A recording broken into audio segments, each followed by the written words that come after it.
Anda kembali bersama kami di Sapa Indonesia Malam. Saudara, ruang digital kini ikut berperan dalam mempengaruhi opini publik termasuk segala hal terkait perpolitikan di tanah air. Jelang pemilu 2024, seperti apa peran ruang digital ikut menjaga ruang demokrasi Indonesia tetap sehat dan kondusif? Kita kembali berbincang dengan Dirjen Informasi dan Komunikasi Publik Kementerian Kominfo, Usman Kansong. Pak Usman kembali bersama saya, Pak. Iya, Pak, tadi pertanyaannya, Kominfo kan saat ini telah menggunakan cyber drone. Apa itu Pak cyber drone? Kabarnya ini efektif iya, untuk mendeteksi konten digital di dunia maya. iya. Jadi kita mempunyai sebuah alat atau mesin bernama AIS, itu singkatan dari Automatic Identification System. Nah, jadi AIS ini ya bagian dari artificial intelligence juga yang senantiasa memantau ruang digital, dan ketika kita menemukan konten-konten negatif termasuk konten disinformasi ya terkait dengan politik, ya terkait dengan pemilu. Nah, lalu kemudian kita kalau itu memang kontennya bisa mengganggu masyarakat, ya mengganggu ketertiban umum, kemudian juga meresahkan, nah maka kemudian kita akan mintakan platform untuk men-take down, ya. Dan tetapi kita bukan cuma menggunakan AIS tadi ya, mesin tadi itu, tetapi kita juga punya di lapis kedua cyber patrol, tadi cyber drone. Ya, yang kedua kita punya cyber patrol. Ya, ini satu tim ya yang terdiri dari 3 shift, bekerja dalam 3 shift yang memantau, memelototi kira-kira begitu ruang digital, dan kalau menemukan konten-konten negatif mereka kemudian akan mengidentifikasi. Nah, tetapi ada lapis ketiga. Lapis ketiga itu adalah laporan masyarakat. Ya, Hmm. masyarakat ini dalam pengertian luas. Ya, bisa saja kita menerima laporan adanya disinformasi terkait dengan pemilu, misalnya dari KPU, ya dari Bawaslu, ya dari partai politik, dari Kementerian Dalam Negeri misalnya, atau dari kementerian-kementerian ataupun lembaga lain, termasuk juga dari masyarakat secara luas, dari ormas misalnya begitu. Nah, berdasarkan laporan masyarakat itu kemudian kita pelajari, ya kalau memang betul itu berisi disinformasi, maka kemudian kita akan meminta platform untuk melakukan take down, ya melakukan take down. Nah, tetapi kalau memang tingkatnya sudah pada pelanggaran hukum, ya ini nanti kemudian aparat kepolisian yang akan bertindak begitu, ya akan bertindak, misalnya ya memproses ya pelakunya yang mengupload atau membuat konten disinformatif terkait dengan pemilu ya dalam konteks pembicaraan kita malam ini begitu. Jadi itu mekanisme yang kita lakukan di Kominfo dalam menjaring konten-konten negatif, ya konten-konten yang berisi disinformasi yang meresahkan, bisa berpotensi memecah belah masyarakat.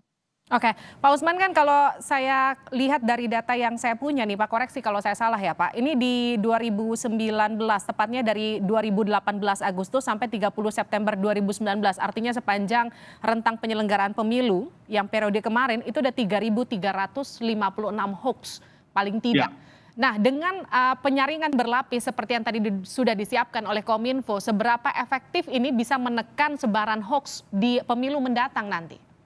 ya, saya kira akan sangat efektif ya, karena kita men-take down itu dari platformnya.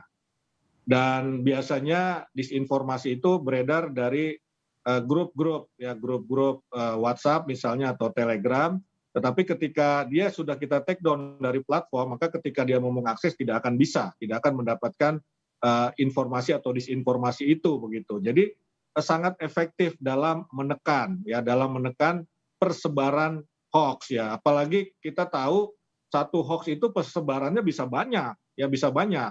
Ya, dan bisa tersebar di berbagai platform, bukan cuma di satu platform.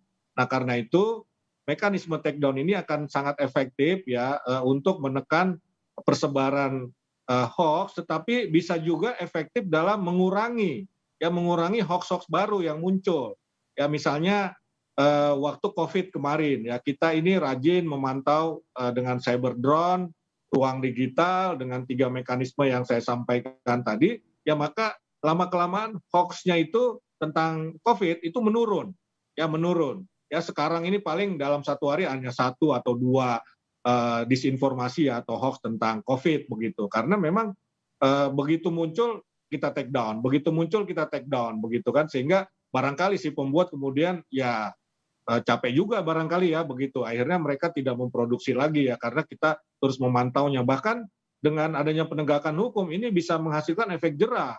Ya ada sejumlah orang yang memproduksi disinformasi, hoax yang berpotensi tadi mengganggu ketertiban umum dan sudah sampai pada pelanggaran pidana itu yang kemudian diselidiki dan kemudian disidik oleh Polri dan menjadi tersangka misalnya begitu.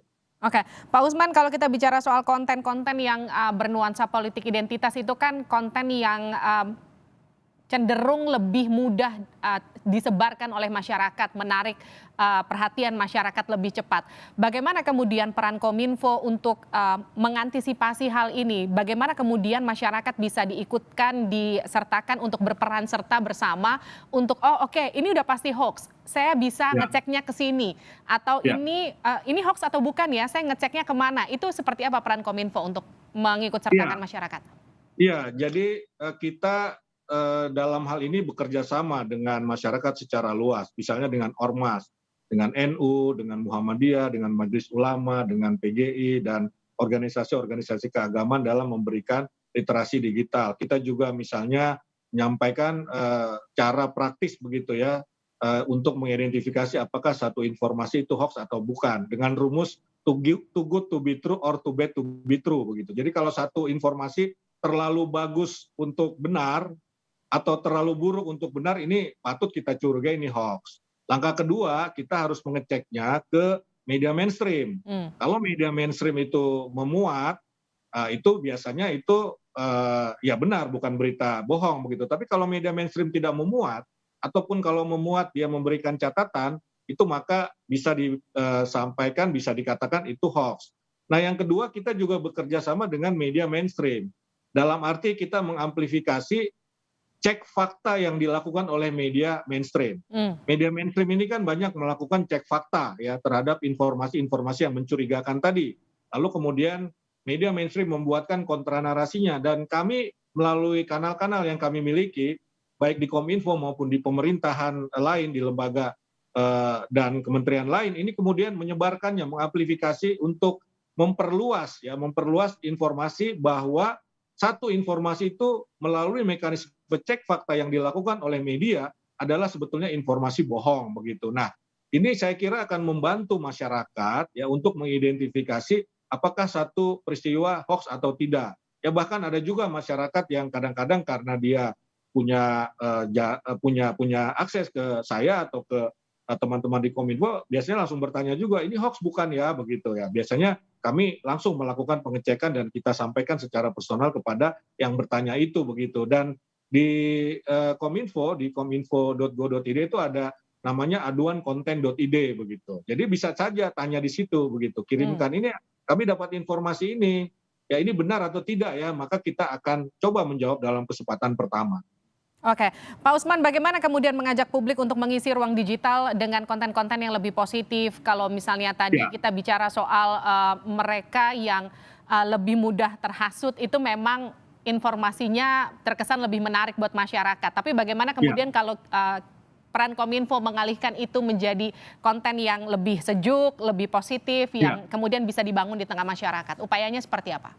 Iya, jadi kami ingin mengatakan ya bahwa media sosial itu pada dasarnya punya fungsi yang baik kalau digunakan secara baik juga. Media sosial itu bukan untuk dimusuhi begitu, tapi justru untuk diakrabi, ya untuk kita akrab dengan dia begitu. Misalnya dalam konteks politik, media sosial ini kan menjadi sarana untuk pendidikan politik bagi masyarakat. Bisa dilakukan oleh partai politik, oleh para kandidat. Nah, ini yang sebetulnya kita dorong ya ke masyarakat secara luas termasuk partai politik, elit-elit politik agar mari kita menggunakan media sosial sebagai ruang untuk berdemokrasi, menyampaikan pesan-pesan yang positif, lalu kemudian mendapatkan respons dari masyarakat, melakukan pendidikan politik ya, bukan malah kemudian menampilkan pesan-pesan tadi untuk membentuk opini publik, tetapi bukan dengan fakta rasional, melainkan dengan post-truth ya, dengan konten yang sifatnya emosional dan menyentuh keyakinan personal atau identitas personal itu tadi. Nah, saya kira ini menjadi tanggung jawab kita semua, termasuk partai politik ya, karena kan salah satu fungsi partai politik adalah melakukan pendidikan politik. Elit politik juga harus menggunakan, harus mendorong, harus menyampaikan pesan-pesan yang positif di ruang publik dalam konteks pendidikan politik buat masyarakat. Jadi mari Oke. kita jadikan media sosial sebagai ruang untuk berdialog, ya berdialog secara setara, bukan sebagai ruang yang sifatnya echo chamber saja begitu ya. Hmm. Hanya menyampaikan sesuatu yang sesuai dengan pikiran-pikiran kita saja, tidak ada diskusi di situ jadinya. Yang ada adalah konfirmasi kan begitu. Padahal media sosial bisa kita jadikan semacam public sphere ya, atau ruang publik untuk kita saling berdialog, berdiskusi, saling beredukasi, tukar pikiran dalam konteks demokrasi tadi itu begitu. Oke, Pak Usman, ini pertanyaan mungkin yang terakhir untuk Anda. Kalau tadi saya tertarik dengan bagaimana keikutsertaan para elit politik untuk ikut bersama-sama menjaga kondusivitas di ruang digital kita. Apakah ini juga kemudian katakanlah upayakan oleh Kominfo untuk ikut bekerja sama dengan mereka yang berada di partai politik, dengan para elit politiknya untuk ikut bersama-sama punya komitmen yang sama untuk membangun kesejukan di ruang publik, khususnya di ruang digital kita, terutama jelang pemilu? Iya, jadi tadi seperti saya sampaikan, kita sebetulnya melakukan literasi digital dengan secara luas dengan kelompok-kelompok masyarakat, termasuk partai politik ya, apalagi dalam konteks pemilu ini. Ya dalam konteks pemilu dan semua partai politik ya, bukan satu atau dua partai politik saja. Kita mengajak mereka untuk mengajak elit-elit partai politik ya untuk mengisi ruang digital ini dengan dialog-dialog yang membangun ya, dialog-dialog yang produktif ya dalam konteks demokrasi tadi itu begitu ya. Jadi karena memang kalau menurut sejumlah penelitian ini memang sangat, kita ini kan negara yang masih istilahnya mencari teladan kan begitu kan ya. Jadi ketika elit politiknya mencontohkan, memberi contoh yang bagus di ruang digital, maka saya kira publik akan meneladani itu begitu ya. Jadi saya kira partai politik, elit politik, para kandidat ini juga memegang peran kunci dalam meningkatkan kualitas demokrasi di Indonesia di ruang digital begitu. Oke, jadi menjaga kondusivitas ruang digital bukan cuma peran Kominfo dan juga masyarakat, tapi juga peran para elit politik dan mereka yang kemudian ada di sekitarnya untuk ikut bersama-sama menjaga kondusivitas agar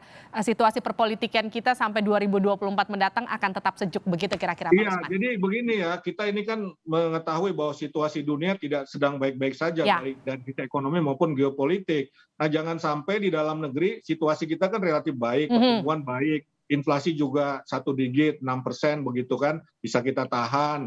Situasi politik relatif stabil, ini jangan sampai menjelang pemilu karena tadi ruang digital dipenuhi dengan disinformasi, maka jadi tidak stabil juga. Akhirnya persoalan ekonomi dan politik kemudian kita alami juga di dalam negeri begitu. Baik, itu jadi tanggung jawab kita bersama. Terima kasih. Betul sekali. Dirjen Informasi dan Komunikasi Publik Kementerian Kominfo Usman Kansong telah bergabung bersama kami di Sapa Indonesia Malam. Terima kasih.